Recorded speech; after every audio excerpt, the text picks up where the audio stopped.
La concurrence est rude dans le monde des présenteurs de la télévision. Mais certains tirent leur épingle du jeu, comme David Pujadas, présent sur le petit écran depuis plus de 35 ans.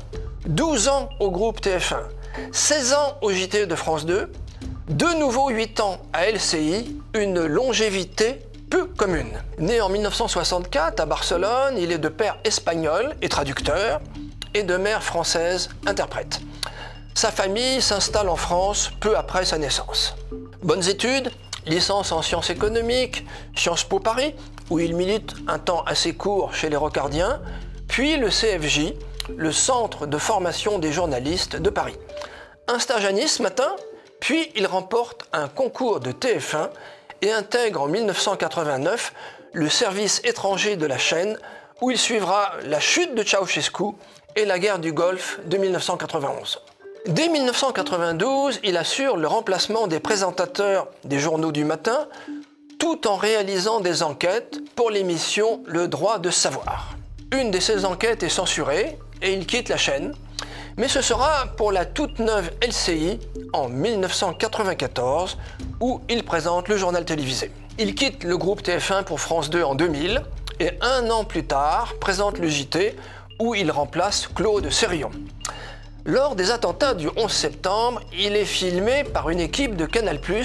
Il lance son fameux « Waouh, génial !»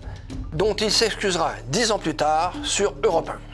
Mais ce petit dérapage ne perturbera pas son ascension au sein du groupe public. Le 15 octobre 2008, il présente son 1000e journal télévisé sur France 2. Et son journal talonne celui de TF1, présenté par Laurence Ferrari, dont l'audience est en recul.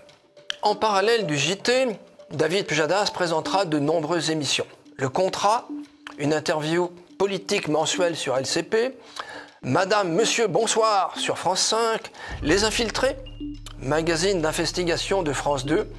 Enfin, il présentera depuis 2002 les soirées électorales de France 2, ainsi que le magazine politique mensuel, Des paroles et des actes sur la même chaîne. Une gaffe en février 2004 où il annonce en direct la retraite politique d'Alain Juppé, une nouvelle prématurée, dont il rendra plus tard responsable le service politique de la chaîne, tout en assumant cette erreur. 5 ans plus tard, en 2009, Pujadas s'interroge dans son JT un délégué CGT, après que ses collègues grévistes aient saccagé la sous-préfecture de Compiègne. Ces questions provoqueront une grosse colère de Jean-Luc Mélenchon, qui qualifiera David Pujadas, je cite, de salaud, de larbin et de laquais.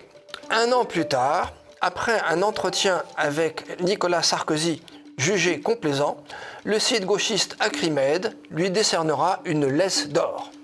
Considéré comme parfois trop docile avec les pouvoirs, il n'aura pas plus de chance à droite, puisque la Fondation Polémia lui remettra un bobard d'or en 2010, puis un plus modeste bobard de cuivre en 2014. Une citation pour terminer sur France 2, le 4 mars 2025, dans un débat avec Fabrice Lucchini. Je cite, « Mais globalement, les professions intellectuelles en France sont de gauche. Enseignants, chercheurs, magistrats, journalistes. » Fin de citation. Les journalistes, plutôt de gauche? Si David Pujadas le dit.